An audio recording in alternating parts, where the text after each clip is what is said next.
की जय। सभी साथ संगत को हाथ जोड़कर सत्साए।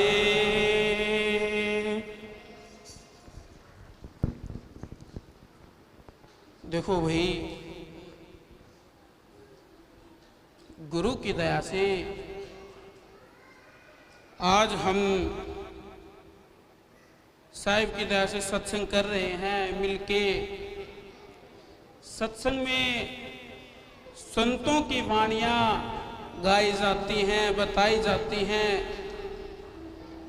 संतों ने इस जीव को क्या संदेश दिया है, उसको हमें समझने की जरूरत है,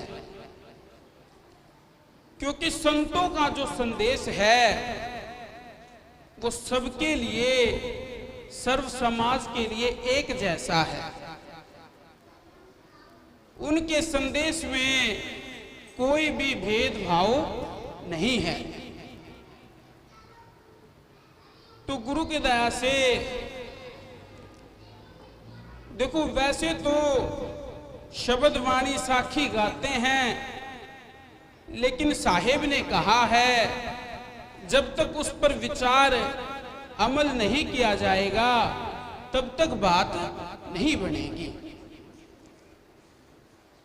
तो एक साखी में बताया गया है, गावणिये को ना मिलू अणगाए से दूर, जिन गाया विश्वास से ताके संग हजूर। कहते हैं कि भी गावणी को नहीं प्राप्ति होती और ना उसे प्राप्ति होती है जो कि रात दिन गाता है। प्राप्ति तो मालिक के नाम की उसे होगी जो विश्वास से गाता है, जो हृदय में विश्वास है। अगर उससे गाएगा तभी बात बनेगी, नहीं तो बात नहीं बन सकती। कबीर साहेब का शब्द है, खोजी हो तुरंत मिल जाऊं एक पल की तलाश में, कहत कबीर सुनो भाई साधो मैं तो हूं विश्वास में। कहते हैं भाई, खोजी अगर होगा, जिसके अंदर लगन है, जो खोजना चाहता है उस मालिक के नाम को, तो उसे एक पल में ही प्राप्ति हो सकती है। और जो मालिक का नाम है, मालिक के नाम की प्राप्ति विश्वास से होती है। जिन्होंने विश्वास किया है आज उनका प्रमाण मिलता है। ऐसे ही नहीं कि वही गाने से मिल जाता है, या सत्संग में गए और सत्संग में अमल किया नहीं, विचार किया नहीं, सुन के मौज मस्ती के लिए गए और आ गए, तो उससे प्राप्ति नहीं होगी। तो गुरु की दया से आज हम शेख फरीद जी के बारे में विचार करेंगे, क्योंकि उदाहरण के साथ जब कोई चीज समझते हैं तो वो जल्दी समझ में आती है। क्योंकि एक शब्द कहता है, क्या गावे घर दूर दीवाने, क्या गावे घर दूर। कहते हैं भी क्या गावे घर बहुत दूर है, ऐसे ही आसानी से मिल जाने वाली बात नहीं है। लोग सोचते हैं ऐसे एक तारा बजाने से, ऐसे सिमरन करने से मिल जाएगा, लेकिन उसके लिए अपने आप को समर्पण करना बहुत जरूरी है। तो जिन जिन को मिला है, संतों ने वाणियों में उनकी व्याख्या भी की है।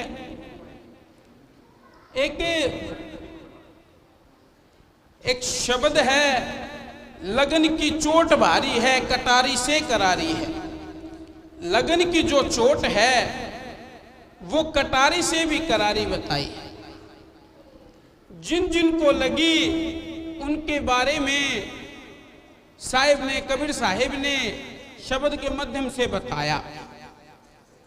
ऐसे ही शब्द में बताया, लगी फरीद कह जाई वो लटक्या कुएं के माही, वातन सूख कर जीना मिले सतगुरु दरस दीन्या।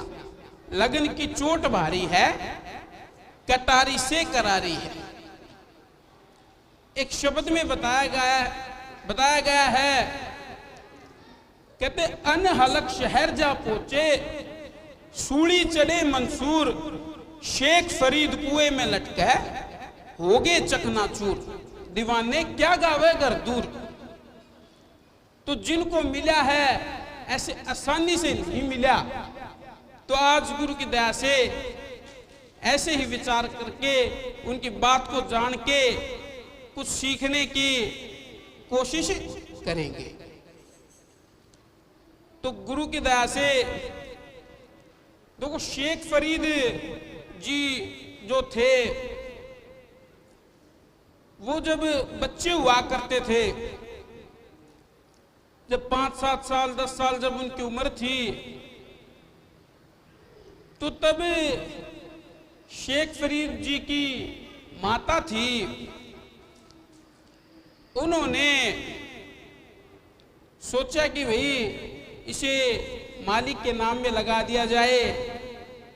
और बच्चा था, शरारत करता था, तो वो घर के काम भी हो जाते थे, तो सोचा भी घर का काम भी कर लेगी और ये मालिक के नाम में लग जाएगा, कुछ ना कुछ तो सीखने को मिलेगा इसे। तो उसको क्या सोचती है कि उसे नवाज पे लगा दिया जाए। शेख फरीद को उसकी माँ जो है वो कहती है कि भाई बेटा, तुझे मालिक की बंदगी करनी चाहिए, तुझे नमाज करनी चाहिए। अब बच्चा था, बच्चे को इस बारे में क्या पता। तो उसके मन में एक जिज्ञासा आई। माँ से उसने पूछा कि माता, भी वो बात तो ठीक है, लेकिन अगर मैं नवाज करता हूं तो मुझे क्या मिलेगा, नवाज करने का फायदा क्या है।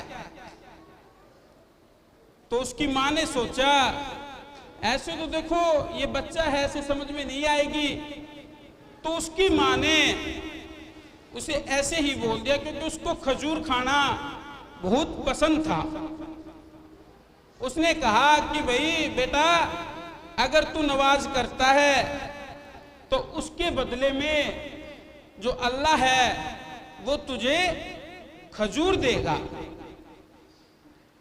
तो बच्चा खुश हो गया कि चलो अच्छी बात है, खजूर खाने को मिलेंगे। तो उसकी माँ ने उसे बताया कि भाई कैसे करना है। तो उसने कहा कि बैठ जाओ भाई, आंखें बंद कर लेनी है, और जब तक मैं ना कहूं, जब तक आपको आंखें नहीं खोलनी है, और तब तक अल्लाह का नाम लेना है, और ये सोचना है कि भाई अल्लाह मुझे खजूर दे दिया जाए। बस इस बारे में ही सोचना है। तो बच्चे को क्या था, शेख फरीद जी वैसा ही, जैसा जैसे उसकी माँ ने बताया वैसा वैसा वो करने लगे। जब आधा पौना घंटा हो गया, उसकी माँ के सारे काम पूरे हो गए, तो उसकी माँ ने क्या किया, कुछ खजूर लेकर जहां शेख फरीद सोता था उसके सिरहाने के नीचे रख दी। वहां रखने के बाद भाई कहते हैं कि भी उसकी माँ ने कहा कि बेटा अब तू आंख खोल सकता है। तो शेख फरीद ने आंख खोल ली। तो माँ से कहा, माँ आप झूठ बोलते हो, मैंने इतनी देर मालिक की बंदगी भी की और मुझे खजूर तो अभी तक भी नहीं मिले। तो उसकी माँ ने कहा, देखो बेटा, अल्लाह जो है वो ऐसे सामने से डायरेक्ट नहीं देता, वो आपको छिपा के देता है। अभी आप ढूंढोगे कहीं ना कहीं अल्लाह रख के गया है। बच्चे को क्यूरियोसिटी थी जानने की, भाई कहाँ रख के गया है। तो बच्चा पूरे घर में देखता रहा, और उसने जब सिरहाना उठा के देखा तो उसके नीचे से वो खजूर प्राप्त हुए। और वो खजूर लेके बड़ा बच्चा प्रसन्न हो गया, खुश हो गया कि अल्लाह मुझे खजूर दे के गया। ऐसे ही बच्चा फिर कहने लगा, माता अब कब करना है, नमाज का कब टाइम होगा? तो उसकी माँ बोली, अब कल होगा, जब मैं कहूंगी तब आप बैठ जाना। तो ऐसे वो नित नेम जैसे उसकी माँ कहती तब वो बैठ जाता, और उसकी माँ जो है वो खजूर उसके सिरहाने के नीचे रख देती। समय बीतता रहा, एक दिन उसकी माँ ने कह के भी नमाज पे तो बिठा दिया, कोई बाहर का काम उसको ध्यान आ गया और उसकी माँ जल्दबाजी में बाहर चली गई। बाहर जाने के बाद वो अपना काम धंधा करती रही। बाद में उसको याद आया, आज तो तू वही खजूर रखना तकिए के नीचे भूल गई। और वो उसकी माँ को चिंता हो गई, अगर ऐसा उस बच्चे के साथ हो गया उसका दिल टूट जाएगा और वो दोबारा कभी नमाज करेगा या नहीं करेगा, उसका तो अल्लाह पे से भरोसा उठ जाएगा। क्योंकि उसकी माँ को लगा कि भाई तूने तो आज खजूर धरे नहीं, और वो उठ के देखेगा तब वो खजूर उसे नहीं मिलेंगे। ऐसे ही जब वो आधा पौना घंटे में, 1 घंटे में जब उसकी माँ घर की तरफ गई तो शेख फरीद जी घर से बाहर निकलते हैं और खजूर खाते खाते बाहर आते हैं। तो उसकी माँ पूछने लगी, बेटा ये खजूर कहाँ से मिले तुझे? तो मैंने नमाज की थी, अल्लाह दे के गए हैं। तो उसकी माँ भी हैरान हो गई, क्योंकि उसका विश्वास था, और जहां विश्वास होता है वहां मालिक की प्राप्ति जरूर होती है। सच्चा विश्वास होना बहुत जरूरी है, इस चीज से ये सीखने को मिलता है। तो उसका विश्वास था। ऐसे ही समय बीतता रहा, 2 साल, 5 साल, 10 साल। जब वो बड़ा हुआ, उसके एक्चुअल में समझ में आया कि मालिक की बंदगी करनी चाहिए। शुरू से वो उसी लाइन में लगा था। तो उसको अभी ये हो गया था कि मुझे अब खुदा को देखना है, मालिक को देखना है, मुझे उस मालिक की प्राप्ति करनी है। जो 15-20 साल का हुआ, फिर उसकी माँ से भी उसने बात की, घर में और भी बंदे थे, सबसे बात की उसने कि भी मुझे ऐसा कुछ रास्ता बताओ जिससे मुझे अल्लाह मिले, मालिक मिले, खुदा मिले, भगवान मिले, जिससे मुझे देखने को मिले।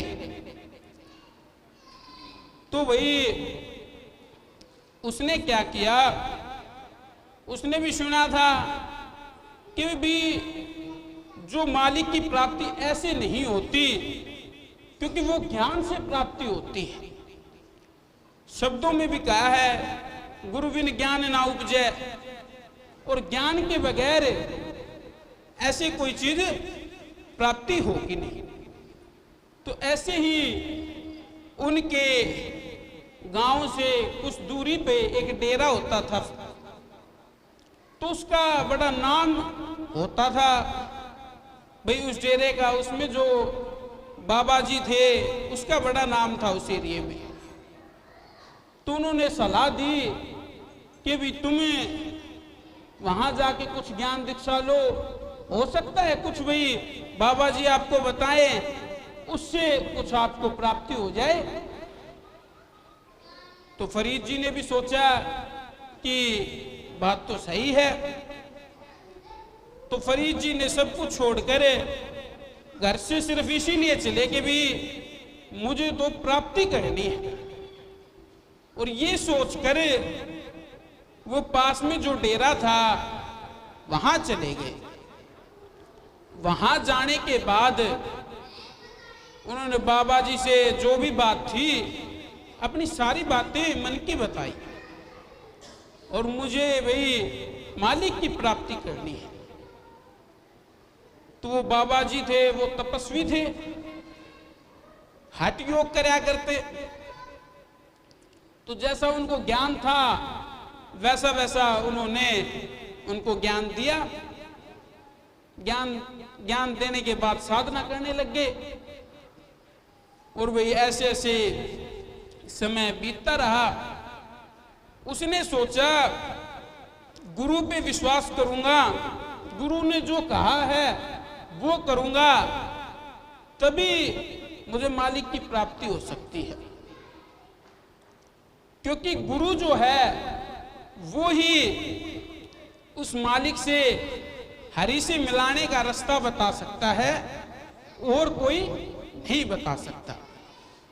ये सोचकर उसने अपने दिल से, अपने पूरे सच्चे भाव से, पूरे विश्वास के साथ उसने उस गुरु की सेवा के अंदर लग गया। सेवा करता रहा, समय बीतता रहा, विश्वास और बढ़ता गया। ऐसे ही उस डेरे में जैसे शेख फरीद जी थे, वैसे ही कुछ और शिष्य भी थे डेरे में। 5-7 शिष्य और रहते थे। जैसे शेख फरीद जी आए हुए थे, वैसे भी वो 5-7 शिष्य और भी आए हुए थे। तो उन्होंने, शेख फरीद जी थे वो अच्छा भाई गुरु की सेवा करते थे, तो जो गुरु का जो था भाई, गुरु जो काम बताता शेख फरीद को ज्यादा बताता। गुरु की भी भावना जो है, वैसे तो गुरु की भावना सबके समान होती है, लेकिन जो ज्यादा आज्ञाकारी होता है तो गुरु जो है उसे अच्छी शिक्षा भी देता है, अपना ज्ञान बताता है। अब गुरु बताए ज्ञान और कई शिष्य ऐसे कि उठ के चले जाएं। शेख फरीद ऐसा था, वे बैठ के गुरु की भक्ति भी करता और सेवा भी करता। तो ऐसे ही उन जो और शिष्य थे उनको ऐसा लगने लगा, ईर्ष्या आ गई कि ये शेख फरीद है, ये बाबा जी के ज्यादा नजदीक है। उन जो और शिष्य थे उनके मन में आ गई कि बाबा जी के शेख फरीद नजदीक है, और मन में ऐसी धारणाएं बन गई, हो न हो कल को कभी भाई महाराज जी जो है गुरु जी अंतर्ध्यान होंगे तो ये तो शेख फरीद को ही अपनी गद्दी देंगे। उन शिष्यों को ये भावना जाग गई, और ये बात सोचकर उनको शेख फरीद से ईर्ष्या होने लग गई। क्योंकि ईर्ष्या एक ऐसी चीज है जो जल्दी से छूटती नहीं। कहते हैं कंचन तजना सहज है, सहज त्रिया का ने, मान बढ़ाई ईर्ष्या दुर्लभ तजना ये। मान है, बड़ाई है, ईर्ष्या है, ये बड़ी दुर्लभ है छोड़ना। आदमी कंचन जो होता है, हीरे जवाहरात गाड़ी धन दौलत छोड़ सकता है, लेकिन मान बड़ाई ईर्ष्या है ये बड़ी मुश्किल हो जाती है। ये तो कबीर साहिब ने साखी में बताया है। तो ऐसे ही तो उन्होंने 4-5 शिष्यों का गुट बन गया। वो मिलकर यही विचार करते जब भी समय लगता कि ऐसा कुछ किया जाए कि जो बाबा जी है इस शेख फरीद को डांट लगाए, शेख फरीद जो है इनकी नजरों से गिर जाए। ऐसा कुछ हमें कोई षड्यंत्र करना पड़ेगा। तो बाबा जी थे वो हर दिन एक शिष्य की ड्यूटी लगाते थे कि जैसे जैसे दिन होते भी, आज एक शिष्य की है, आज उस शिष्य की है। ऐसे ही फरीद जी की जिस दिन ड्यूटी थी सुबह से शाम तक की, उन्होंने सोचा आज ऐसा कुछ करेंगे जिससे ये गुरुजी है ये फरीद जी से नाराज रुष्ट हो जाएंगे। तो क्या था कि भाई गुरुजी जो था, जो तपस्वी था, वो चिलम पीता था, हुक्का पीता था। तो क्या था, रोटी खाने के बाद शाम को वो 10-20 मिनट में हुक्का पीने को उसको चाहिए होता था। तो दिन में भी रोटी खा ली, शाम को खाना वाना खा के जब समय हो गया उसका हुक्के का, तो जब उस टाइम पहले वाले जमाने में बताते हैं कि आग जलाने के लिए आग को ही बचा के रखना पड़ता था। जैसे भी आग को रखना पड़ता था, कोयले को जला के रखना पड़ता था, उससे ही वो बाद में आग जलाई जाती थी। ऐसे ही क्या हुआ, जब रोटी राटी खाने के बाद जब वो शेख फरीद जी